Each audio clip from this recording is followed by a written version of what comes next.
Hello everybody, hope you're doing well. Welcome to the channel here on a Tuesday. We're going to be talking about Combo Tracker. So if you don't know, this new feature's in game. I have finally turned it off. I did have it on, and I did actually record this video yesterday, or a version of it, and I decided that I wanted to spend a bit of time on the feature, but as well kind of taking a different approach to it. So the big thing that when I recorded the video yesterday, which I didn't upload, of course it didn't. This is the version of it now. I gave it glowing praise.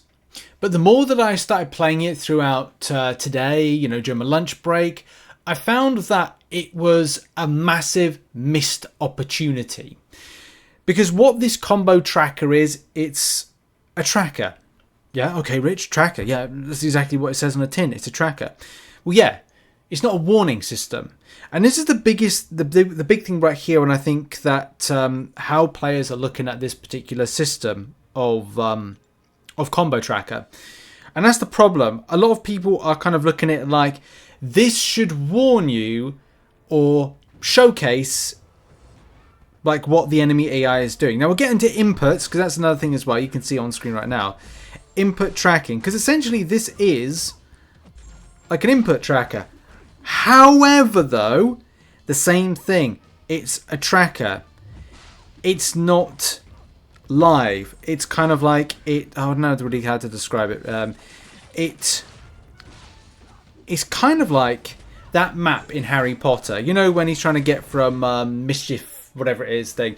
But it shows the steps, all the different types of professors going around the place. Like, that's kind of like a live representation. This is kind of like a treasure map once you've done the step, if you get my drift. So that's one of the reasons that. I mean, you saw on screen right now how that works. But as well, from the same time, it's not a warning system, because that's what you'd like to see. A warning system. Hitting to block countered by special is something that I mentioned quite a bit. And it's quite a bit of a bugbear and a frustration. I'll see if I can give an example. So we're going to... There, well, that didn't work out. Well, I was going to try and hit into the block and get countered by special. And that's something that would be a great warning system for the game. Like, okay, well, the champion is about to throw a special attack.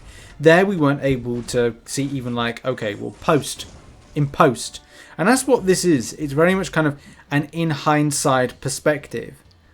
But there are some good things to it. Like, by the way, I'm not trying to like rotate properly with any of these champions. I'm just trying to like bring up some of these things on screen so I can talk about stuff, how it's going.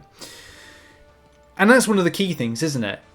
Rotations and champion rotations, and making sure you're hitting certain things at certain points.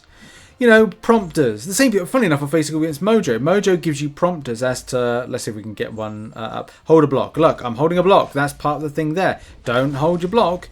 But at the same time, it's, yes, everything's kind of in hindsight, in post. So everything happens after, showcases it on the screen. That's kind of like how that's kind of represented.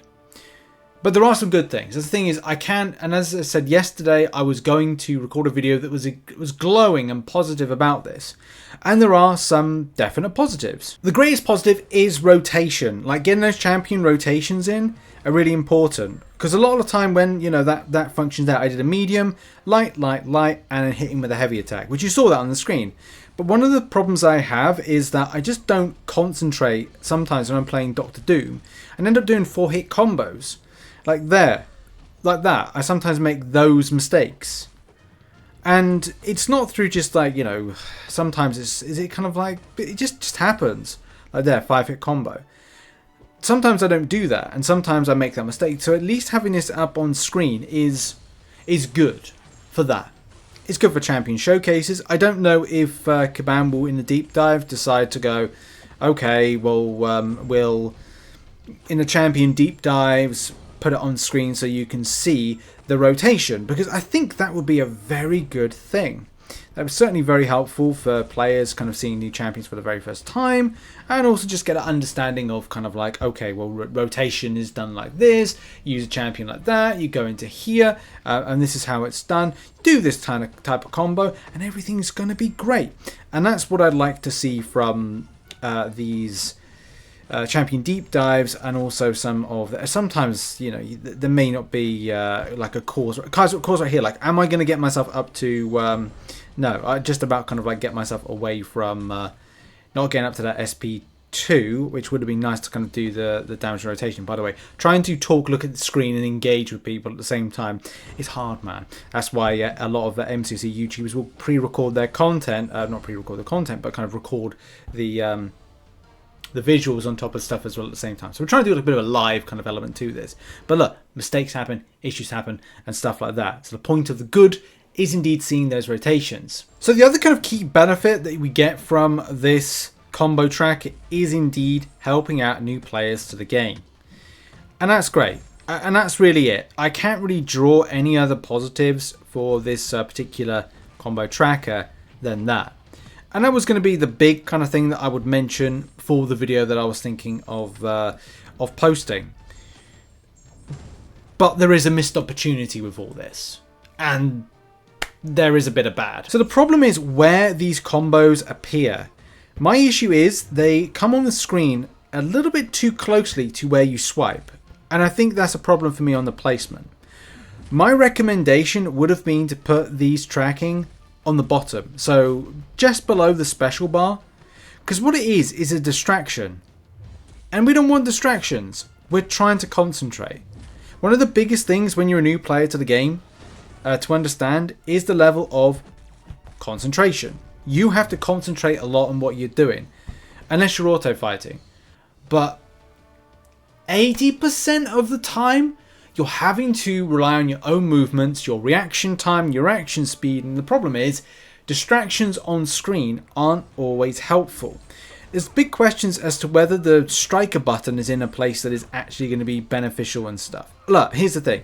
When I swipe on screen, am I going to be swiping on the combo tracker that's going to cause any effect? No, of course not. But the point still remains, it's having something on screen. And it's not bothering me right now. But when I'm overly concentrating, and you don't have to concentrate when you're doing arena, but when you do the likes of battlegrounds, key content, where it relies on your concentration, it can be quite a distraction. So that's one of the reasons that I've decided that I'm taking it off.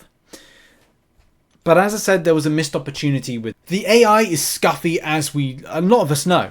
You can hit into block, get countered by special, there's comboed into oblivion. There's so many different things when it comes to the AI that Kabam just go, yeah, that's absolutely fine. We're happy with the way it is. Oh, you mentioned AI. There's no problem with the AI, and they don't want to hear you, even if you complain or have constructive criticism about the AI. It's like, nah, we're not going to listen to you. But it is very different, obviously, in different pieces of content you go in, and at times it can be very passive. Today in Battlegrounds, I needed to defeat a champion quickly versus house someone else, and I know duration is something Kabam kind of changed with the point system, but it still retains an issue that if you've got a champion not throwing special attacks in pieces of content where you do need to finish off the defender to get yourself, you know, get some points, but the champion's not throwing it, and it's got an unstoppable that he's rotating around, that's a problem, and it's really, really annoying. So, at least knowing what would happen, like an early warning system, like this combo tracker being, okay, well, what's the champion doing, would have been really good. But also the second point to that is tracking inputs, which is so important. You know, I don't think you can do it on iOS, but you can do it on Android, just to know where problems are going with the game. There are input issues. If Kabam deny it, like that, it's out there. It just would be nice to see something a bit more live, rather than something that's kind of like, as I said, post. It's kind of in hindsight. As soon as the move is done, it showcases what it is. But it doesn't showcase in the moment. You might go for a block and it doesn't work. It happens. Happened to me today. In any case, let's move on to what people are saying about this. Honestly, I laughed at this one. How do you disable this thing? It's so annoying. And then, what is it here? Would have been easier to read the in-game mail as opposed to making this post and waiting for an answer. And Ron Swanson, reading hard, complaining easier. Oh, I love that. I think this is a fair point here. It's useful for new players, agreed. It's also useful when champions that people struggle with, like Quicksilver, also helps me with remembering opening after opponent's second medium into block. I mean, I don't know if it's really that's the case. The reason with that is because it's post. So it creates a longer window to understand. So as soon as the action's been done by the enemy, the animation to swipe in, so to speak, you're then looking at if you're looking at the right-hand corner, that move's already been done. And it doesn't go on to there as being a move performed. So it's kind of like, again, you're kind of moving in post. But it was interesting to see like player feedback on stuff as to when people liked it, disliked it. As I said, for me, I see it as a missed opportunity to kind of give a live impression of what the enemy AI is doing, because it is annoying. And a few people share the sentiment. I could see it being a way, maybe get used to doing parries better. But mainly, and this is what I agree with, it should show up as soon as the bot decides to move. Like if the bot is far away and does a medium dash, it should show the symbol for a medium to give you a time to parry. Yeah, early warning system. Now, I do agree with that one. I'm sure people will disagree with this being kind of like a live system or an early warning system, because that's why it's not in good conscience of how the game operates. But the amount of time that you will be messed around by some weird AI. Imagine if you had the evidence to prove that you were in the right and showcase that, it's an issue with the game. That's something that would be great. I mean, good for Kabam. It would be good for us and good for Kabam. It gives Kabam the feedback that is correct as to what happened, and will give you the validation that you didn't mess up, but the AI screwed you over. And we'll just end on this thought right here from No One RO. I also tested this quality of life update, and it's a no for me. Maybe I understand it wrong, but if I wanted to see the opponent's icon for a heavy, the heavy attack is already done, and after the icon appears. So it's either a delay or it's working as intended. I always see the icon for what's happened, not leaving me time to react. And that's the thing, isn't it? It's not a live, in-action thing. It's kind of a post thing. It's a hindsight feature. So as I said, it is good for new players, and as I was going to give it a pass and say it was a great feature, but at the same time, it is a massive missed opportunity for what I've just said. The ability to be able to see where the game is going right and wrong with AI, response times, improving players' response time, because I think that's really better for new players. Not building combos. I mean, yeah, okay, combos is good, but reacting better. That's what this player base that are new to the game need to do. And that's what I saw at New York Comic Con 2019. People that were just randomly and mindlessly swiping on a screen. This is how you get people educated into the game. You get their reaction times up, you improve that element of understanding AI, and you're able to slap down enemies. That is where the fun is. But in any case, what are your thoughts on this? Put in the comments section. Check out some other content located on screen right now. And yeah, I'll see you all soon. Much love and goodbye.